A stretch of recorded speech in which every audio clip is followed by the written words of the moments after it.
queremos crear nuestro futuro, tenemos que saber cómo, de qué manera sucede esto, cuál es el camino, cuál es la vía para aflorar ese potencial que las personas tenemos. Es básico entrenar la mente. La mente es algo de tal complejidad que es muy difícil definirla y mucho menos con 4 o 5 palabras. ¿Qué es entrenar la mente? Lo primero es entrenar la atención. No perdamos más el tiempo enfocándonos en lo que está mal. Vamos a enfocarnos en lo que podría estar bien. No en quién tiene la culpa, sino en qué podemos hacer nosotros juntos. Vamos a usar la imaginación no para generar angustia y preocupación. Ay, ¿cómo va a ser mi vida mañana y pasado? Sino generar posibilidades, algo que nos ilusione. Tenemos que ser capaces, además, de parar ese diálogo incesante que nos pone la cabeza a estallar, con desesperanza, con desánimo, con desilusión. Necesitamos entrenarnos en la reflexión. La palabra inteligencia viene de la raíz latina, interlegere, que quiere decir mirar dentro. Pero ¿qué pasa? Que cuando estamos hablando de entrenar la mente nos suena un poco extraño. ¿Cómo? ¿Es que una persona que quiere aprender un nuevo idioma no tiene que entrenarse? ¿Es que alguien que quiere aprender un nuevo deporte no tiene que entrenarse? Porque la mente no se va a entrenar. Necesitamos entrenarnos en fortaleza mental y en fortaleza emocional. Porque el mundo en el que estamos es un mundo complejo e incierto. Pero una cosa es la complejidad y la incertidumbre y otra es la desorientación. No podemos estar además desorientados. ¿Cómo nos orientamos? A través del entrenamiento mental. La creatividad es básica, todos lo sabemos. ¿Por qué es tan importante la creatividad? Porque es la que te permite aprovechar las posibilidades que la realidad te ofrece para crear un campo de juego que te abra nuevas oportunidades. ¿Pero qué nos pasa? Nos pasa que cuando pensamos en la creatividad pensamos que para ser creativo hay que haber pasado por la universidad, hay que tener 27 másters, etc. Eso no es verdad. La creatividad es consustancial con el ser humano, está en cada uno de nosotros. No hay un solo ser humano que no sea creativo. Lo que pasa es que muchos que sí creen que no son creativos. Y entonces no crean nada novedoso porque ellos no creen que en su interior hay ese potencial. La clave para la creatividad es la pasión. Tenemos que encontrar esa palanca emocional, ese motivo, esa ilusión que nos levante por la mañana con hambre de hacer algo nuevo, de encontrar la relación entre cosas que aparentemente no están relacionadas. Por eso el estado de ánimo es clave, que creamos en nosotros y en nuestro potencial. Hay que buscar los recursos emocionales. A ver, si somos honestos con nosotros mismos y empezamos a pensar con calado y con hondura, ¿por qué no hemos conseguido ciertas cosas en la vida? Nos daremos cuenta que la mayor parte de las veces no ha sido por falta de conocimientos o falta de erudición, sino porque nos ha faltado pasión, o nos ha faltado compromiso, o nos ha faltado determinación, o nos ha faltado autoconfianza. ¿Qué es buscar esos recursos emocionales? Es en ese abanico de colores, irte a tu pasado y decir, vamos a ver, ¿cuándo en mi vida he tenido realmente coraje? Y seguro que encuentras un momento en tu vida en el que hayas sido valiente y audaz. Tienes que traerlo ahora, tienes que recordar quién eres, porque se nos olvida la grandeza que hay en nuestro interior. Inventar el futuro. La forma en la que creamos nuevas realidades es absurda. Consultamos al pasado y le decimos, pasado, yo he podido hacer esto, y el pasado dice, no, pues entonces no podré. ¿Pero qué es eso? ¿Pero qué es eso? ¿Cómo va el pasado a determinar nuestro futuro?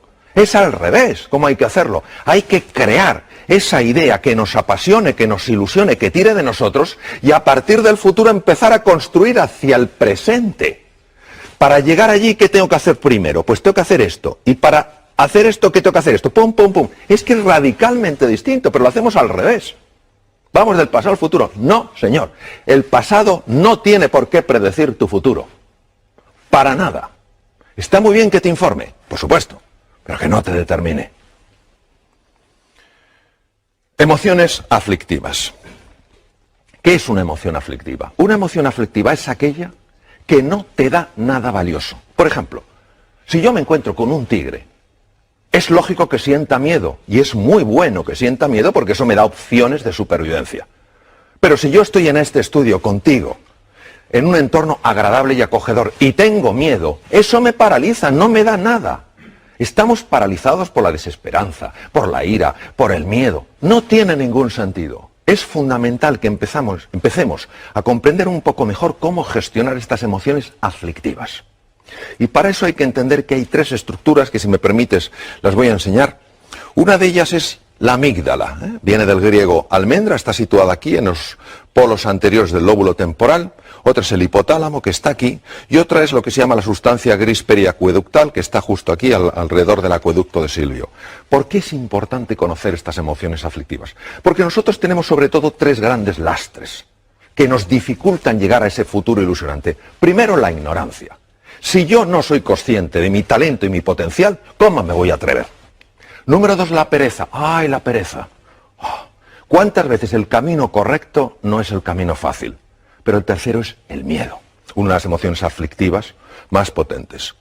Entonces, ¿qué podemos hacer para gestionar el miedo? Yo, de todas las cosas que he visto en mi larga trayectoria como cirujano y en muchos temas en los que he estado metido, al final me doy cuenta de una cosa. El miedo, cuando te engancha, hay que gestionarlo por vía física, utilizando técnicas físicas, técnicas respiratorias, gestionando el diafragma porque es el que te cambia la química hormonal, cambiando el foco de tu atención, utilizando colores. ¿Por qué colores? Pues no lo sabemos. Esto lo descubrieron científicos orientales hace miles de años. Los colores tienen un impacto tremendo en el hemisferio derecho del cerebro, que es el que gestiona estas cosas. Nosotros sabemos que al imaginar un color azul llevado a ciertas partes del cuerpo, sabemos que automáticamente empieza a cambiar esa emoción aflictiva. ¿Por qué? Bueno, porque cambia la química, las imágenes generan emociones, las emociones están asociadas a procesos químicos.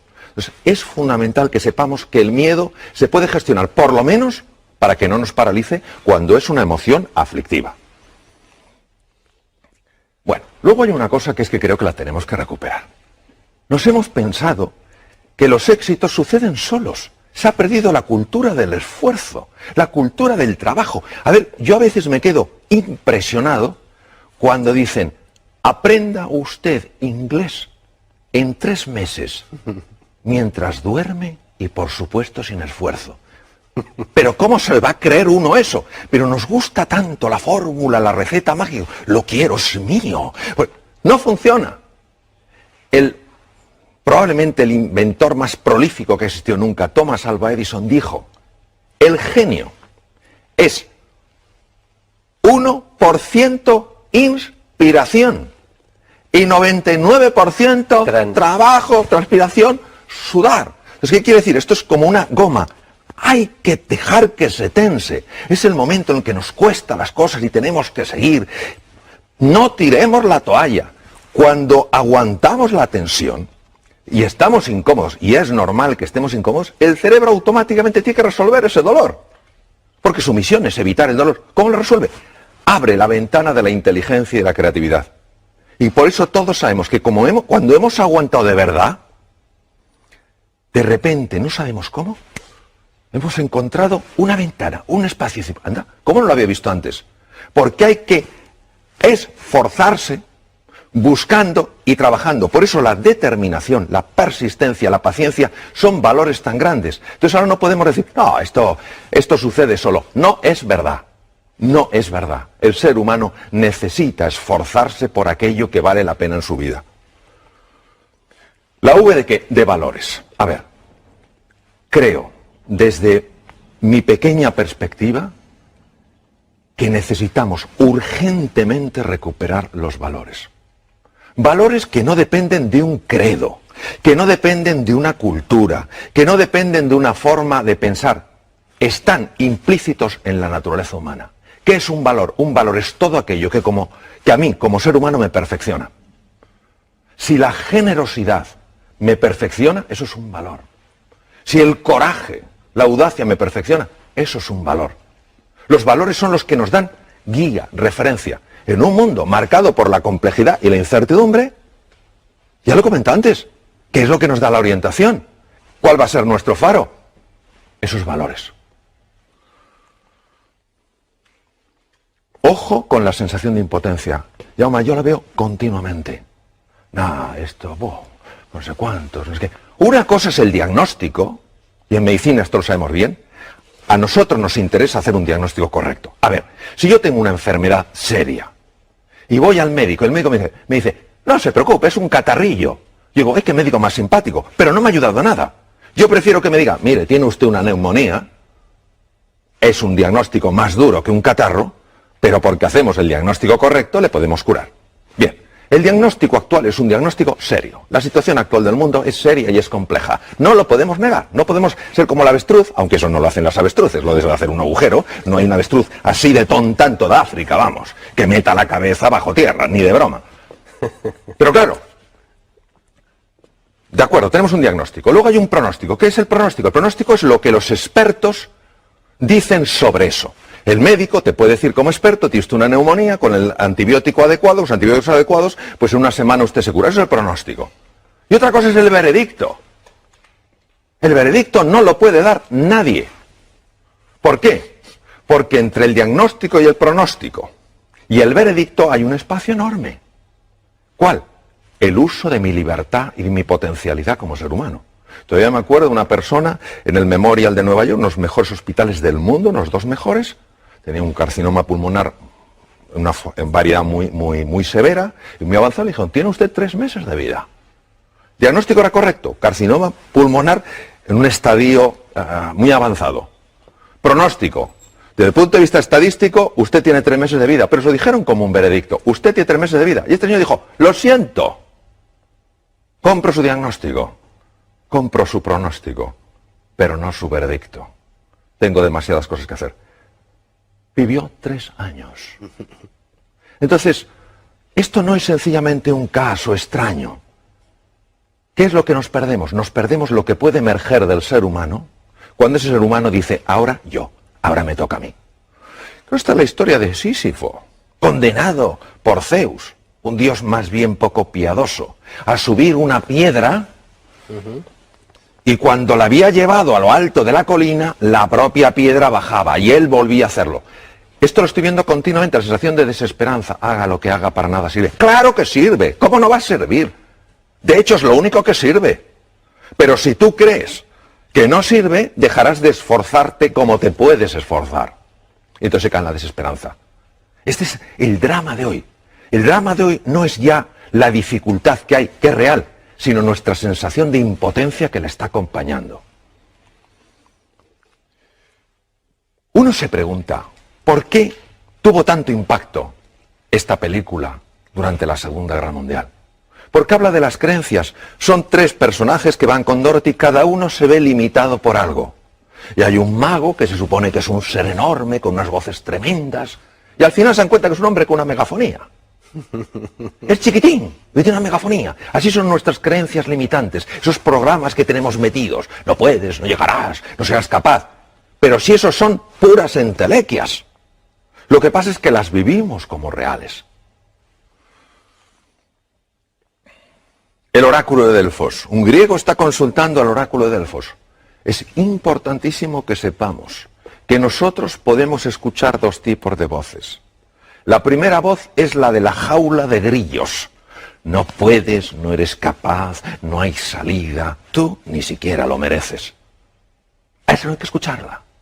Y hay otra que es el maestro interior, que te dice confía en ti, cree en ti.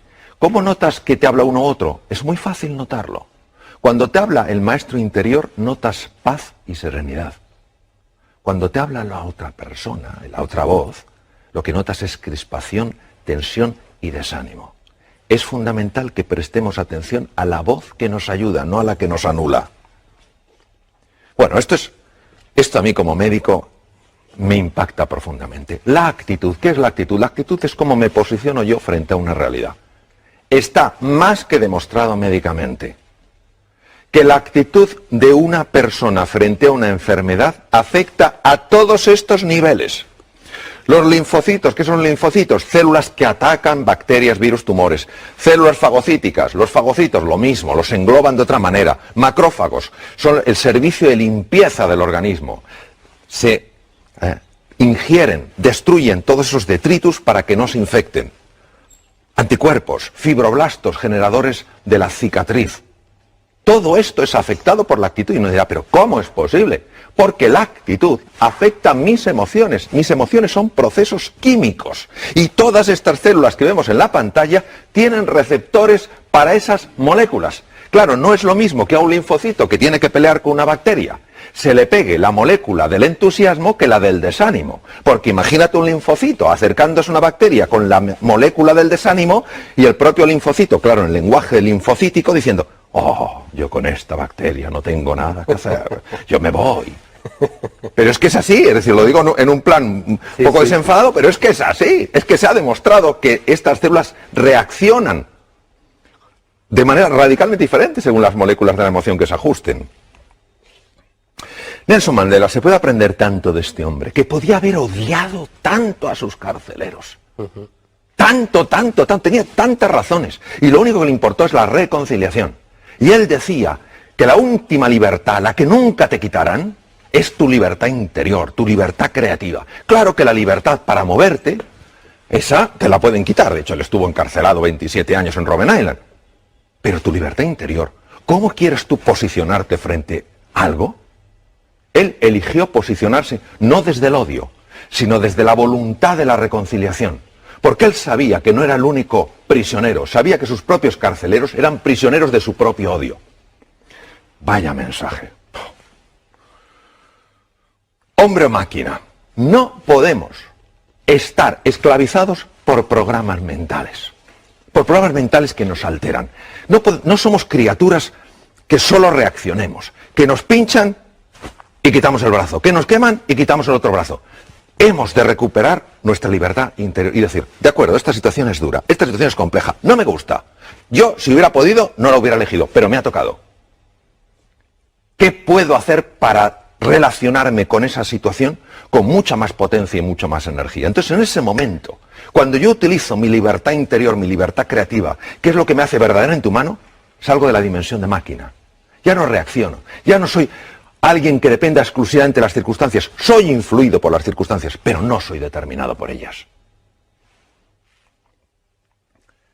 Bueno, esto de llegar a las reuniones. A ver, ¿cuántos problemas tenemos hoy? Muchos. Pero si la energía para resolver problemas, esa es una energía que nos debilita. Lo que hay que decir es, señores, ¿qué desafíos tenemos hoy sobre la mesa? Se ha visto, cambiando palabras, problemas por desafíos, cómo la sangre cambia, porque cambian las hormonas, cambian las moléculas de las emociones. Entonces, vamos a dejar de hablar tanto de lo que está mal y vamos a hablar un poquito más de qué está pidiendo de nosotros la vida. Pues la vida lo que está pidiendo es que demos la talla que por naturaleza tenemos. Voy a terminar con 3 animales. Los 3 para mí tienen un mensaje. Adoro la naturaleza. Adoro la naturaleza. El águila tiene visión. Visión de alcance. No nos podemos quedar con la superficie, hay que ir más allá. No podemos tener una visión superficial, tenemos que ir con más profundidad. No podemos tener una visión estrecha, tenemos que ver una visión más ancha. Es un mundo ya todo conectado. La ley de sistemas está presente. Claro, esto llama a ese entrenamiento de la mirada, a mirar las cosas de una manera desacostumbrada. Segundo, el león. ¿Por qué el león duerme 2/3 partes del día?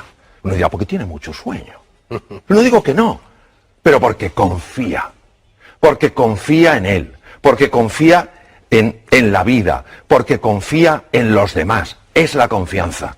Y el tercero es el actuar estratégicamente. A ver, todo esto, si solo se queda en un revulsivo emocional, en algo que me ilusiona, en algo que me entusiasma, pero no cojo yo y digo, y ahora me toca a mí dar el primer paso, no sirve para nada. Entonces, la actuación estratégica, es decir, bueno, quiero llegar aquí, ¿qué 4, 5, 6 cosas puedo poner en marcha simultáneamente para encaminarme?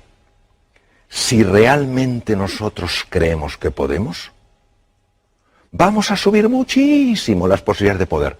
En la vida, Jaume, tú lo sabes igual que yo, solo tenemos una seguridad. En un momento determinado nos vamos a otra dimensión. Ahora, nosotros podemos jugar con más posibilidades. De eso se trata. Creyendo más en nosotros, en todos nosotros, y poniéndonos en marcha como aquellos que creen, desde luego es así como inventamos nuestro futuro.